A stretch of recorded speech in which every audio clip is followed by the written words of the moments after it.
정보통신설비 유지보수관리 제도화에 대해 설명드리겠습니다. 정보통신공사법 개정으로 정보통신설비의 유지보수와 관리가 제도화됩니다. 이에 따라 건물 소유자 및 관리자는 정보통신설비를 체계적으로 관리해야 합니다.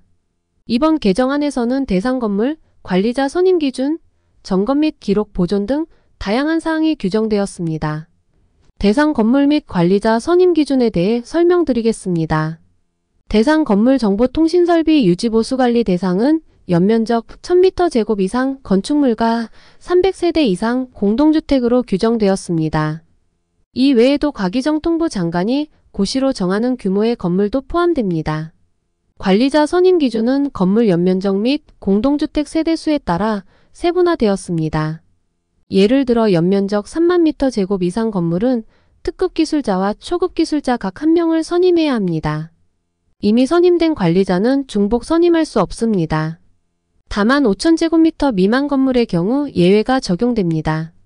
유지보수관리 계획 및 성능점검에 대해 설명드리겠습니다. 1. 유지보수관리 계획 관리 주체는 매년 유지보수관리 및 성능점검 계획을 수립해야 합니다. 이 계획에는 점검 대상, 절차 주기, 긴급 상황 대응 등이 포함됩니다. 2. 성능점검 관리 주체는 건물 완공일 기준 5년 경과 후 매년 1회 이상 성능점검을 실시해야 합니다. 직접 실시할 경우 특급 및 고급 기술자를 고용해야 합니다. 3. 점검기록 보존 관리 주체는 유지보수관리 및 성능점검 기록을 10년간 보존해야 합니다. 기존 건물에 대한 특례 규정에 대해 설명드리겠습니다. 1. 완공 5년 이내 시행령 시행 당시 완공된 지 5년이 지나지 않은 건물은 완공일로부터 5년이 되는 날까지 유지보수관리 기준을 준수한 것으로 간주됩니다. 2. 연면적 3만 m² 이상 건물과 3000세대 이상 공동주택은 2023년 8월 18일까지 기준을 준수한 것으로 봅니다. 3. 연면적 3만 m² 이상 건물과 500세대 이상 공동주택은 2025년 7월 18일까지, 연면적 1000m² 이상 건물과 300세대 이상 공동주택은 2026년 7월 18일까지 기준을 준수한 것으로 봅니다.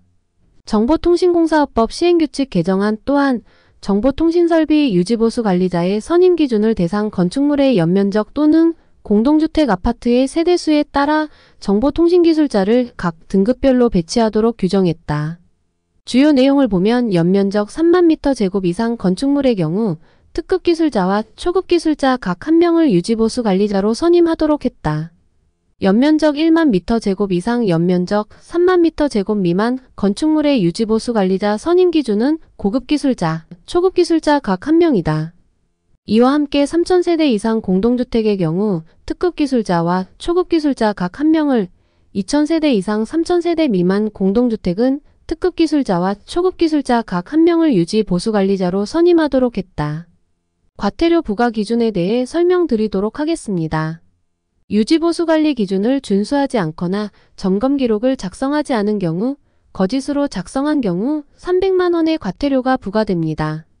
관리자를 선임하지 않거나 해임 후 30일 이내에 새로운 관리자를 선임하지 않은 경우에도 300만 원의 과태료가 부과됩니다. 기타 위반 사항으로 그 밖의 법령 위반 사항에 대해서도 과태료가 부과될 수 있습니다. 유지보수관리 업무 위탁에 대해 설명드리겠습니다. 위탁 방법 관리 주체는 유지보수관리 업무를 정보통신공사업자 또는 용역업자에게 위탁할 수 있습니다. 위탁 대가는 고시에 명시된 기준에 따라 산정됩니다. 위탁 내용에는 점검 대상, 절차 주기 등이 포함됩니다. 정보통신기술자 인정교육에 대해 설명드리겠습니다. 1. 기술계 정보통신기술자 관리 주체는 정보통신설비 유지보수관리 인정교육을 받은 기술계 정보통신기술자를 선임해야 합니다. 2. 인정교육 실시기준은 정보통신기술자 및 감리원의 인정교육 실시기준이 별도로 규정되었습니다. 3.